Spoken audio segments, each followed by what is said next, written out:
Olá, tudo bem? Vamos começar um estudo novo. Hoje nós vamos começar a estudar o livro de Daniel. Então, pode abrir sua Bíblia em Daniel 1, primeiro capítulo.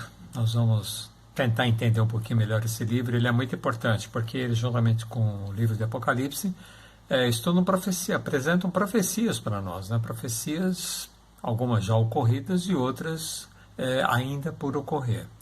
Então, esse estudo vai ser muito importante para nós. Então, eu convido agora vocês para que vamos orar ao nosso Deus, buscar a Deus em oração. Senhor, nosso Deus e Pai, muito obrigado pelo dia de hoje, pela vida, pela saúde, pelos teus cuidados. Pedimos agora a direção do teu Santo Espírito, que ao abrir a tua palavra possamos compreender esse assunto tão importante do livro de Daniel e que possamos tirar lições para a nossa vida, ensinamentos que nos ajudem a nos aproximarmos mais de Ti, a confiarmos cada vez mais em Ti. Fica conosco, te pedimos por Jesus. Amém. Muito bem, livro de Daniel, capítulo 1, a partir do versículo 1. Na minha Bíblia diz assim: No ano terceiro do reinado de Jeoaquim, rei de Judá, veio Nabucodonosor, rei da Babilônia, a Jerusalém e a sitiou. Quando teria ocorrido isso, terceiro ano do rei Jeoaquim seria em torno de 605 a.C. Esse fato aqui, que ocorreu com Daniel, seus amigos, tal, começa no ano 605 a.C. Judá havia se revoltado contra o rei Nabucodonosor, contra a Babilônia. Então o rei veio pessoalmente com uma parte do seu exército e dominou sobre Judá e levou cativo. Vamos ler na sequência, ver o que é que aconteceu, né? Versículo 2: O Senhor lhe entregou nas mãos a Jeoaquim, rei de Judá, e alguns dos utensílios da casa de Deus. A este levou-os para a terra de Sinar, Babilônia, para a casa do seu Deus, Marduk, e os pôs na casa do tesouro do seu Deus, Marduk. Então Deus, esse aqui é um detalhe importante no versículo 2, o Senhor lhe entregou Jerusalém, entregou o rei, entregou o povo nas mãos de Nabucodonosor. Por quê? Por causa da rebeldia. Para Deus existem limites, Deus é paciente, é longânimo, mas tem limites. E o povo havia excedido esse limite. Já havia acontecido com o reino do norte, Israel. Agora o reino do sul, que era composto por Judá, cuja capital era Jerusalém, também seguiu nos mesmos caminhos do reino do norte e agora também iria para o cativeiro. E outro detalhe importante, quer dizer, além de irem para o cativeiro, o rei Nabucodonosor saqueou, né? E levou muitas coisas do templo, porque lembra o templo de Salomão como foi feito com ouro, prata, né? Ele não economizou em nada. Então, tudo que era de ouro, tudo que era de prata, tudo que era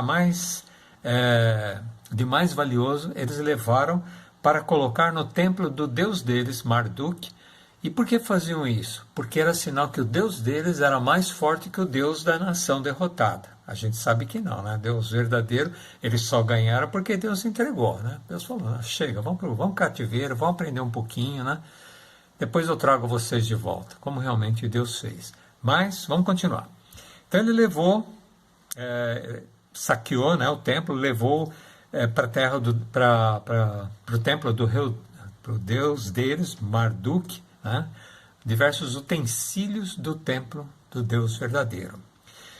Depois do versículo 3, disse o rei a Aspenaz, chefe dos seus eunucos, que trouxesse alguns dos filhos de Israel, tanto da linhagem real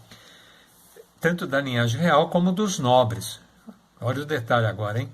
Jovens sem nenhum defeito, de boa aparência, instruídos em toda sabedoria, doutos em ciência, versados no conhecimento e que fossem competentes para assistirem no palácio do rei, e lhes ensinasse a cultura e a língua dos caldeus. Então, olha, vou pegar esses jovens aqui, os que não têm nenhum defeito físico, que têm boa aparência, que são muito inteligentes, que têm um bom conhecimento, e eu quero levá-los, vão para o cativeiro, e lá eles vão ser treinados para servirem depois diante do próprio rei Nabucodonosor.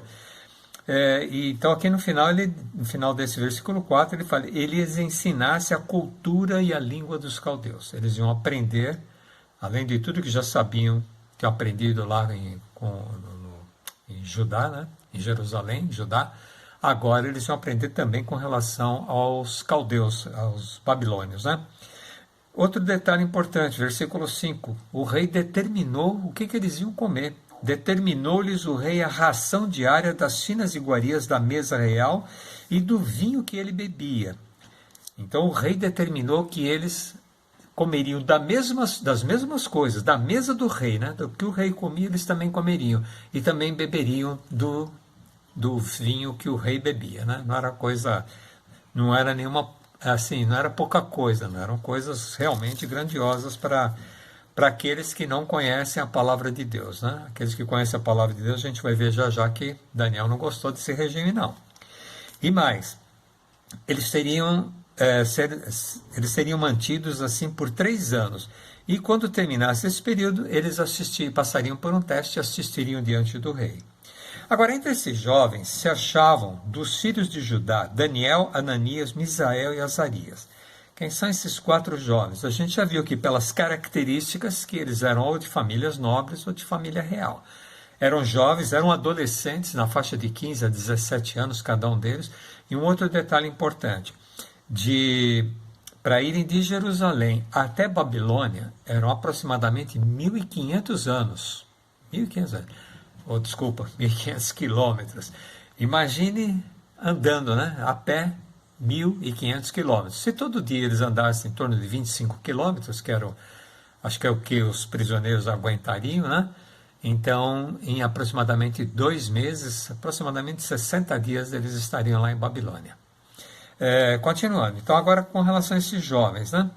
Versículo 7. O chefe dos eunucos lhes pôs outros nomes, a saber, Daniel, passou a chamar Beltesazar, Ananias, Sadraque, Misael passou a chamar Mesaque e Azarias de Abdinego. Por que essa mudança de nomes? Porque, olha só, o nome de Daniel, por exemplo, é Deus é meu juiz. Daniel significa Deus é meu juiz. Tudo que terminar em El e L tem a ver com Deus, né? Deus é meu juiz. Aí ele passou a chamar Beltesazar. Beltesazar significa Bel. Bel é o Marduk, né? o Deus babilônio, né? Proteja a vida do rei. Então, ele deixaria de ter um nome relacionado com Deus e passaria a ter um nome relacionado com os deuses babilônios. Isso fazia parte de fazer eles esquecerem a cultura deles e aprenderem a nova cultura. No caso dos outros jovens, né? Ananias significava Yahvé é misericordioso, o Senhor é misericordioso. Ele passou a chamar Sadraque, algo parecido com inspiração ao Deus Sol. Misael, que significa, termina em L, né? Quem pertence a Deus, passou a chamar Mesaque. Mesaque é algo próximo também de servo da deusa Sheba, uma deusa babilônia. E o Azarias significa Yahvé ajuda, o Senhor ajuda. Passaria a chamar Abdinego, ou seja, servo do deus Nabu. Bem diferente, né? Alguma coisa relacionada com Deus, esquece Deus, agora vocês vão estar relacionados com deuses locais, né? Agora Daniel, ele tinha um caráter muito firme, uma educação totalmente voltada para as coisas de Deus. Então, olha o que ele fez aqui no versículo 8. Resolveu Daniel firmemente não contaminar-se com as finas iguarias do rei, nem com o vinho que ele bebia. Então pediu ao chefe dos eunucos que lhe permitisse não contaminar-se. Ele resolveu firmemente, com convicção. Pode até custar o meu pescoço, mas eu vou fazer da forma como Deus mandou. Ora, Deus concedeu a Daniel misericórdia e compreensão da parte do chefe dos eunucos. Isso é importante, quer dizer, Daniel decidiu, orou a Deus, pediu a direção, a ajuda de Deus. Deus já estava trabalhando lá com o chefe dos eunucos para que concedesse a Daniel e seus 3 amigos. Mas não foram mais jovens? Foram, mas quem estava preocupado com isso eram só esses 4 aqui. Daniel, determinado, e os 3 amigos que acompanhavam ele. No que ele decidisse, eles estavam junto com ele. Então, Deus concedeu misericórdia, né? Concedeu a Daniel misericórdia e compreensão da parte do chefe dos eunucos. Tocou no coraçãozinho lá do chefe dos eunucos.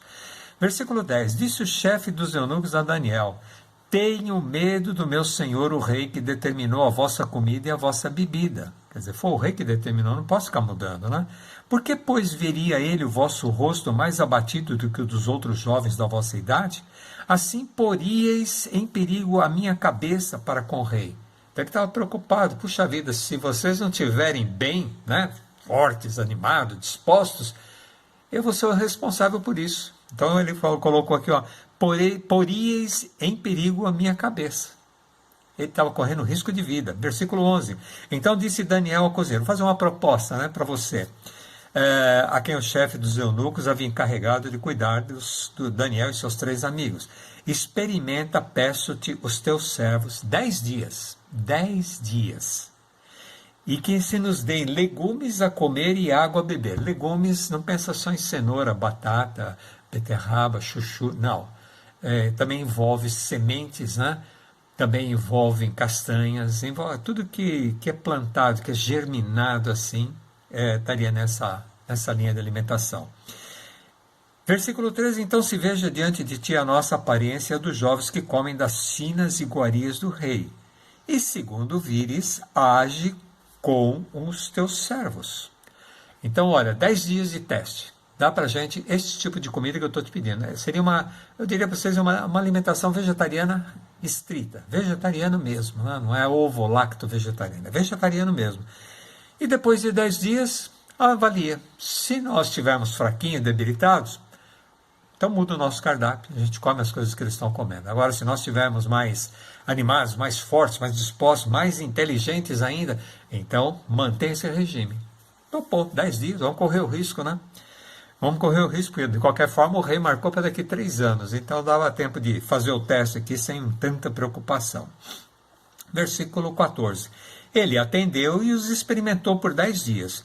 No fim dos 10 dias, a sua aparência era melhor.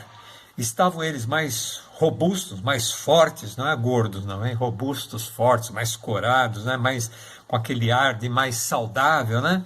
Do que todos os jovens que comiam das finas iguarias do rei. Então ficou fácil. 10 dias foi o suficiente para visualizar. Fica a dica, faça uma experiência, 10 dias de vegetarianismo restrito, estrito, só frutas, verduras, legumes e água, mas nada além disso daí. Assim, as castanhas, né? Que é o regime original de Deus, que nós já estudamos sobre isso. Com isso, o cozinheiro-chefe tirou deles as finas iguarias e o vinho que deviam beber e lhes dava legumes e água. Então, também. Já viu o resultado? É ótimo, excelente.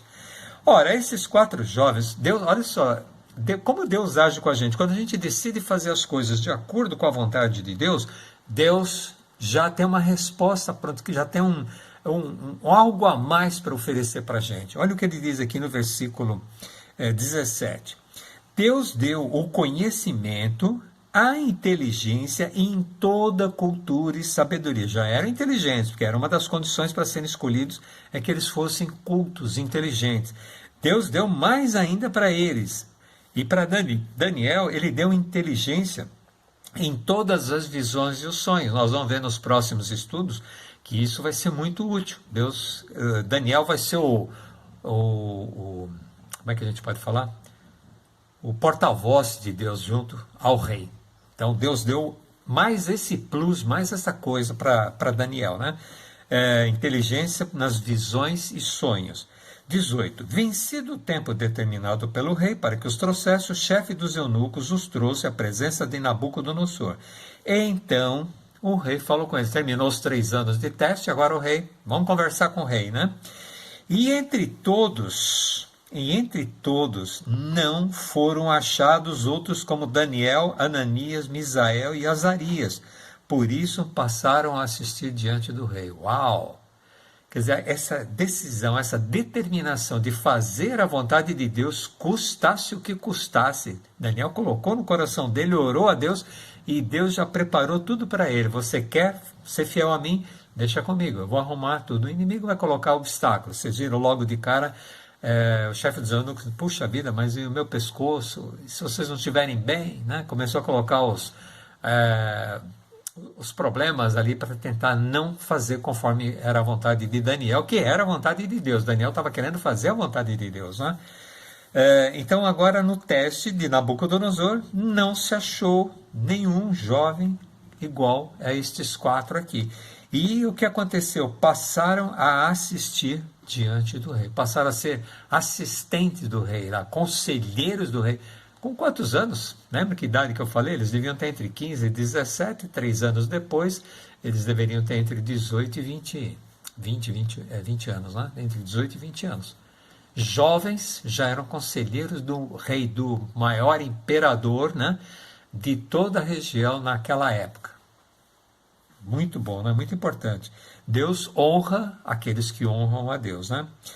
Em toda matéria de sabedoria, olha só o versículo 20, hein? Em toda matéria de sabedoria e de inteligência, sobre que o rei lhes fez pergunta, os achou 10 vezes mais doutos, mais sábios, mais inteligentes do que todos os magos e encantadores que havia em todo o seu reino.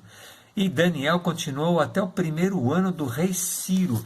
Daniel continuou como auxiliar de rei, agora não mais de Nabucodonosor, mas de Ciro, os Medo-Persas. A gente vai, no próximo estudo, Daniel 2, a gente vai conversar um pouquinho sobre isso. Depois de Babilônia vieram os Medo-Persas. E Daniel, olha, ele era judeu, foi levado cativo como escravo para a Babilônia. Lá ele virou conselheiro do rei. E depois, quando os Medo-Persas invadem a Babilônia e tomam conta do reino, ele passa a ser conselheiro dos reis da Medo-Pérsia. É assim com aqueles que são fiéis a Deus. Deus recompensa. Eu podia falar assim, puxa, mas ele era tão fiel a Deus, por que Deus permitiu que ele fosse para o cativeiro? Deus tem um propósito, sempre tem um propósito, tem um plano por trás disso, e a gente vai perceber em todos os próximos estudos. Aqui foi só o cartão de visita de Daniel. Ele falou, eu vou ser fiel ao meu Deus, eu não vou comer dessa alimentação, não quero essa alimentação. E Deus recompensou esse seu fiel servo, colocando ele como um dos conselheiros do rei. Não só ele, os 3 amigos também. Todos eles foram conselheiros do rei. Que bênção, né? Nós precisamos confiar mais em Deus e sermos mais fiéis em Deus. Acredite nas orientações que Deus dá para nós. Coloque em prática. Ah, mas é difícil. Pede a ajuda de Deus. Deus está pronto para ajudar cada um de nós quando a gente quer fazer a vontade dele. Com certeza, ele diz, Jesus falou, pedi e dar-se-vos-á, batei e abrir-se-vos-á, buscai e achareis. O quê? As coisas de Deus. Você quer? Eu te dou. Eu vou te dar as coisas de Deus. Ele não falou em carro, casa, televisão, não falou nada disso. As coisas de Deus, as bênçãos de Deus, ele tem prontinho para derramar sobre nós. Amém? Então vamos orar? Senhor nosso Deus, muito obrigado por esses ensinamentos que tivemos hoje com relação a Daniel e seus amigos, 4 adolescentes que determinaram no coração fazer a tua vontade, e tu fostes fiel para com eles, abrindo portas para que eles pudessem se sair muito bem em todos os testes e que também passassem a ser conselheiros do rei. Te pedimos que sejas com cada um de nós, que sempre que buscarmos fazer a tua vontade, teu Santo Espírito possa estar operando no nosso coração, na nossa mente, abençoando-nos e dirigindo os nossos passos pelos teus caminhos, porque um dia nós queremos estar juntos contigo na eternidade. Pedimos estas bênçãos por Jesus. Amém. Muito bem, até o próximo estudo, Daniel 2. Vocês se preparem aí, se quiserem já ir adiantando e lendo. Qualquer dúvida de Daniel 1, depois vocês mandam, escrevam para mim, eu terei prazer em responder. Se não souber, eu vou pesquisar e respondo. Deus abençoe todos vocês. Amém.